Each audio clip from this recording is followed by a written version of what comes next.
प्रधानमंत्री जी भी अपना दौरा छोड़ के बीच में आ गए हैं। गृह मंत्री जी भी वहां पहुंच गए हैं।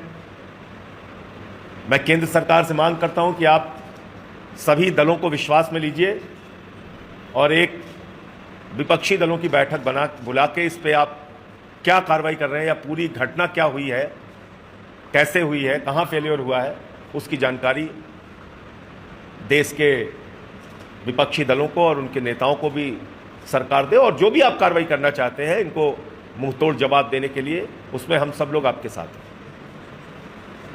लेकिन प्रश्न उठता है, जब हम लोगों ने बार बार कहा, चिल्ला चिल्ला कर कहा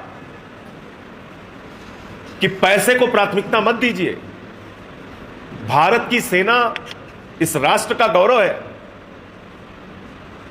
सेना की भर्ती में कोई हिला हवाली मत कीजिए। हमने बार बार इस बात को कहा कि सेना की संख्या कम मत कीजिए। कोई नेता जाके वहां पे बंदूक लेके भारत की सीमाओं की सुरक्षा नहीं करता, हमारे जवान करते हैं, वो लड़ते वहां पे रहकर। लेकिन आपने 1,80,000 सैनिक भारत की सेना से कम कर दिए। 3 साल कोरोना में आप भर्ती नहीं कर पाए, कोई बात नहीं, उसके बाद आप भर्ती कर लेते। लेकिन एक तरफ आपने 1,80,000 सेना के जवानों की संख्या कम कर दी, दूसरी तरफ आप 4 साल के अग्निवीर की योजना लेके आ गए। अग्निवीर की योजना का विरोध पूरे देश के नौजवानों ने किया। हरियाणा हो, उत्तर प्रदेश हो, राजस्थान हो, बिहार हो, झारखंड हो, सबने किया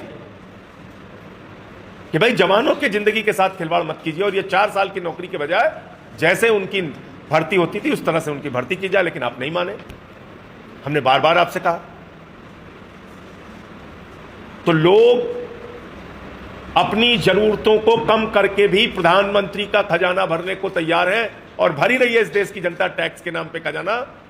कम से कम सेना को कमजोर मत कीजिए, सेना की संख्या कम मत कीजिए। कम से कम ये अग्निवीर की भर्ती को खत्म करके जैसे सैनिक पहले भर्ती होते थे उस तरह की भर्ती कीजिए। तो ये विषय भी मैं चाहता हूं कि अब इतनी बड़ी घटना हुई है तो सरकार को इसकी ओर पुनर्विचार करना चाहिए। हर खबर पाइए सीधा अपने मोबाइल पर।